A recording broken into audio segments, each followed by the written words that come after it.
आज मी करणार होती तिळाची पोळी. तर त्याच्यासाठी आपल्याला जे सारण लागतं त्याच्यासाठी मी 1 वाटी तीळ घेतलेत, अर्धी वाटी शेंगदाणे, एक 5-6 काजू बदाम, 1 वाटी गूळ आणि थोडीशी वेलची पावडर. आता आपण हे तीळ शेंगदाणे व्यवस्थित भाजून घेऊया. इथे आधी मी आता शेंगदाणे भाजून घेणार आहे.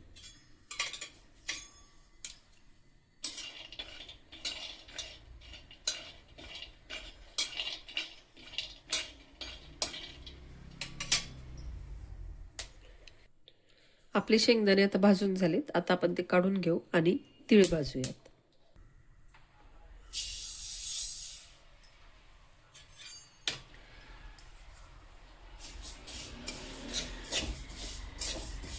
आपले तीळ आता छान भाजून झालेत. आता आपण ते काढून घेऊयात.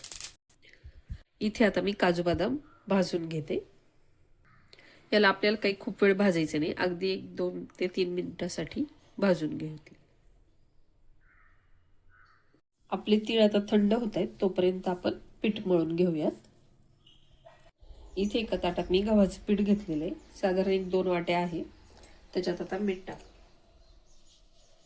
आणि ते पीठ आपण भिजवून घेऊयात.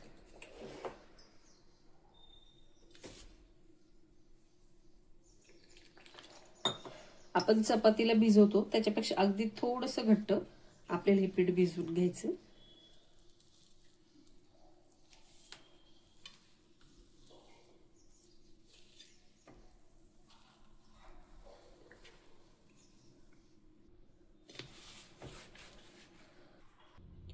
आपलं पीठ आता व्यवस्थित भिजून झालंय. आता आपण एक 5-10 मिनिटं त्याला भिजत ठेवूयात. तोपर्यंत आपण तीळ ते मिक्सरला वाटून घेऊयात. इथे आता मी मिक्सरच्या भांड्यात शेंगदाण्याची मी साल काढून घेतलेली आहे, काजू बदाम आणि तीळ टाकून आपण हे बारीक वाटून घेणार आहोत. शेंगदाणे काजू बदाम वाटून झालेत. आता याच्यात आपण तीळ घालून वाटूयात. हे 2 बॅच मध्ये मी वाटणार आहे, कारण भांडं छोटं असल्यामुळे एकदम एवढं बसणार नाही. आता याच्यात गूळ टाकणार आहोत आणि आता गूळ पण आपल्याला बारीक करून घ्यायचं आहे. आपलं सारण असं झालेलं आहे. आता याच्यात आपण वेलची पावडर टाकणार आहोत आणि ते सगळं एकजीव करून घेऊ.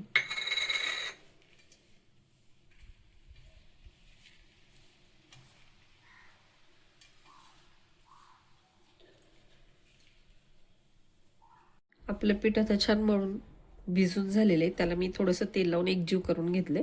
आता याच्यातला एक छोटा उंडा घेऊन आपण पोळी लाटूयात. एक छोटा उंडा घेऊन मी त्याच्याशी पारी करून घेतली आहे. या पोळ्या गरम गरमच छान लागतात, त्याच्यामुळे तुम्ही सारण बनवून ठेवून तुम्हाला हवं त्यावेळेस तुम्ही त्या गरम गरम करून खाऊ शकता. असं एक पारी केली. आता त्याच्यात आपण सारण भरूया.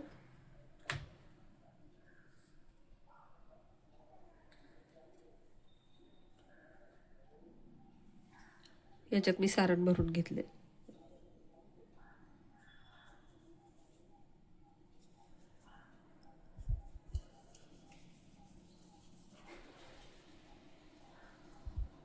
अशा प्रकारे मी उंडा करून घेतलाय. आता आपण याची पोळी लाटूयात.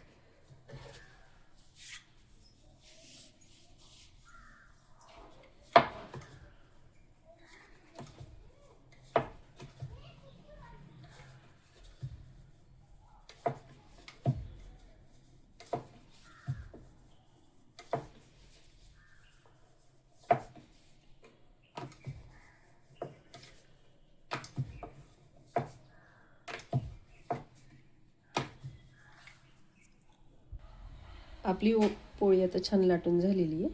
आता आपण तिला भाजून घेऊया. इथे आता आपला तवा व्यवस्थित तापलाय. त्याच्यात थोडंसं अगदी तूप लावून घेऊ आणि पोळी त्याच्यावर टाकूया.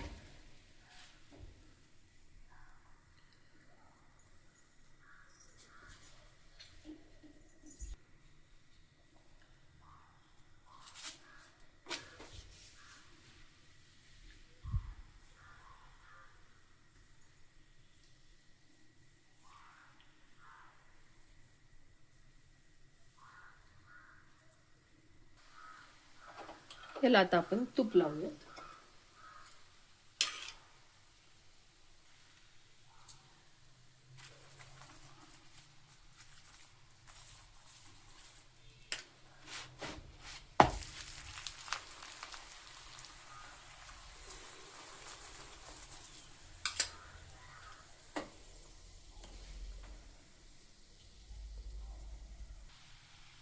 आपली पोळी झालेली आहे.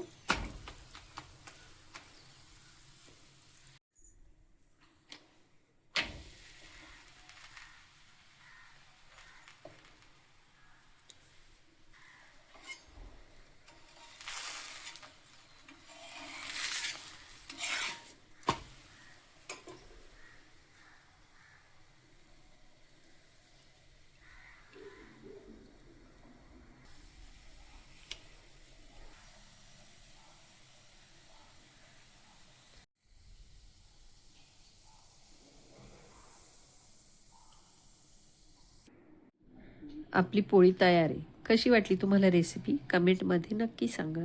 थँक्यू.